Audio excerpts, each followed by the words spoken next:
La Chambre des représentants des États-Unis n'a pas réussi à choisir son prochain président mardi. Un groupe de législateurs conservateurs a choisi de systématiquement voter contre la candidature de leur collègue républicain Kevin McCarthy, qui souhaite diriger le 118e Congrès des États-Unis. Pour en savoir plus, suivons ce reportage de Catherine Gibson, la correspondante de la VOA au Congrès. Le récit est de Lionel Gaïma. Pour la première fois en 100 ans, les législateurs de la Chambre des représentants n'ont pas élu leur président à l'issue d'une série de scrutins, même si les républicains disposent de la majorité à la Chambre basse. Les gens à travers cette grande nation ont dit haut et fort qu'ils veulent une nouvelle direction. Ils veulent une nouvelle direction pour arrêter ce programme radical d'extrême gauche, pour tenir Joe Biden pour responsable et pour sauver les États-Unis d'Amérique. Après 3 jours et plusieurs heures de vote, le leader républicain Kevin McCarthy n'a pas réussi à obtenir les 218 voix, soit la majorité simple de 234 membres de la Chambre des représentants pour être élu. A speaker has not been elected.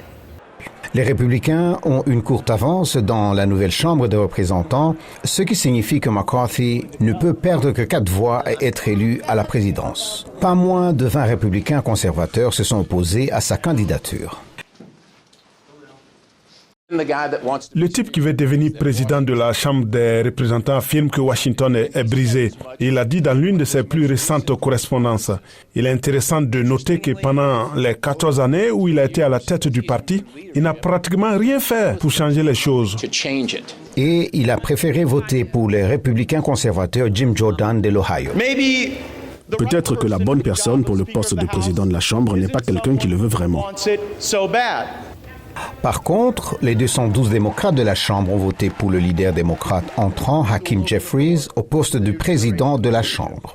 Madame la greffière, un latino nomme à la présidence de cette Chambre un noir pour la première fois de notre histoire. Mais Jeffries et McCarthy ont été incapables d'obtenir les 218 voix nécessaires pour occuper le perchoir. Les législateurs ne peuvent pas prêter serment et aucune activité législative ou de commission ne peut avoir lieu tant qu'un président n'est pas choisi. L'un des obstacles de M. McCarthy est la perception par certains membres de l'aile droite de son parti qui n'est pas suffisamment loyal envers l'ancien président Donald Trump, qui a encore appelé les républicains d'extrême droite à mettre fin à leur blocage.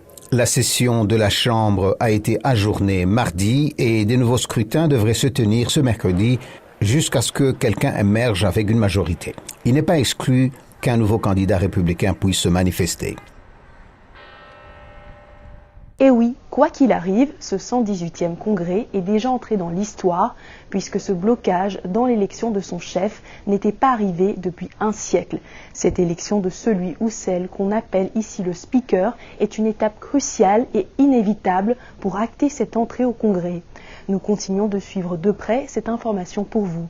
Dili Diko, VOA Afrique, Washington.